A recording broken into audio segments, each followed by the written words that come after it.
for Mayo. Thank you, Madam Deputy Speaker. I move the motion relating to the privatising of the ABC in the terms in which it appears on the notice paper. Thank you.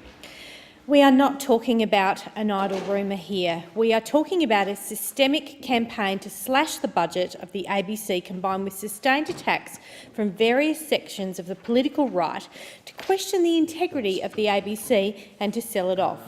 Following a pledge at the 2013 election that there would be no cuts to the ABC and SBS, the 2014 budget saw $254 million in cuts, and now in 2018, under Prime Minister Malcolm Turnbull, the ABC faces a further cut of $84 million over the next 3 years. We heard in Senate estimates that the ABC has shed more than 1,000 jobs since 2014.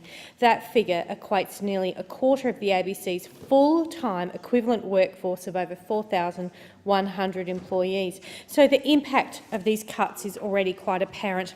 We also have from the ABC has experienced a 28% fall in funding in real terms since the mid-1980s.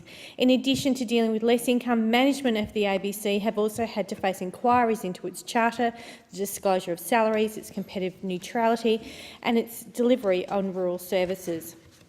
Even the commercial media is pointing the finger at the ABC as being a significant contributor to their falling bottom lines, despite the arrival of Google, Facebook, Netflix and Amazon and their blindingly oblivious impact.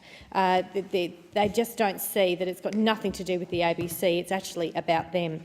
Blaming our national broadcaster for being true to its charter to serve its public interest by reaching audiences in new and innovative ways that the commercial media have been too risk-averse to attempt is the height of hypocrisy.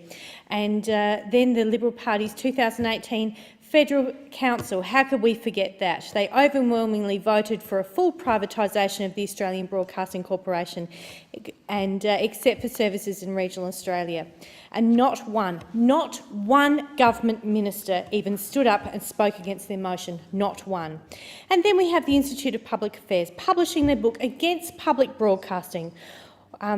And that book, let me give you the title, Madam Deputy Speaker, Why We Should Privatise the ABC and How to Do It, as if the government doesn't already know.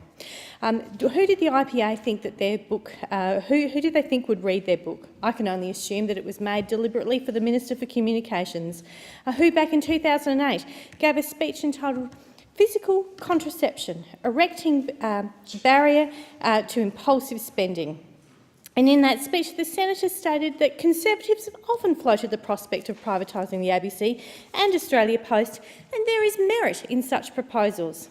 When you have a communications minister who sees merit in privatising the ABC, when you see a political think tank that has such close ties and calls for privatisation, and you see a Liberal Party Federal Council calling for privatisation, I do not think it is unreasonable for the ABC and for those who defend the ABC to be alarmed.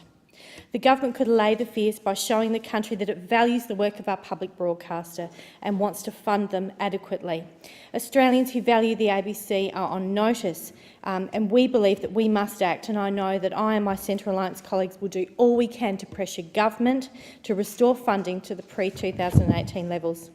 Last month I received my ABC Defenders badge in recognition of my support of our national broadcaster. And I believe in a well-funded, independent ABC, and I believe it is crucial for our democracy.